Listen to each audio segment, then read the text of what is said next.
Who are some guys, some names to listen out for that if they fall into the second round and the Browns can move up 5, 6, 7, 8, 10 spots, and I'm going like a JOK of a year ago. Who are some guys that you think if they're sitting there, Andrew Berry would like enough to be to have to move up 5, 6, 8 spots to get in the second round?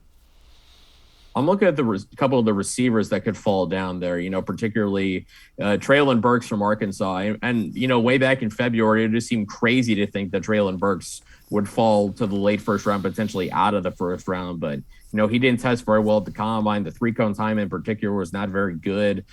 For a bigger receiver who may not have elite speed, you've got to be able to separate. And agility is a good test of how well a player can separate. And with a 7.8 time in the 2.8 time in the 3-cone, not very good numbers for Treylon Burks. I don't know if he would slide out of the first round, but I mean, it's the draft. Anything crazy can happen. Jahan Dotson from Penn State is also a guy I really like. He may slide out just because he's not a bigger guy. He's under 6 foot.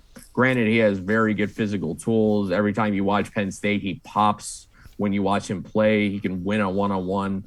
Even George Pickens could be someone interesting just because I feel like maybe he's a guy that may not make it to 44. Just the fact that his hands are so good. We talked about the very, very low drop rate. I think it was about 2.1%. We talked about that a few days ago. Maybe he doesn't make it to 44. Maybe he's a guy that you have to be aggressive and go up to get in order to get that guy. And I think, I've talked about the trends for Andrew Berry. George Pickens fits all three of those categories: age, power 5, former 5-star. It almost seems like the perfect Andrew Berry pick. He just might I don't know if he'll be able to wait long enough to get him.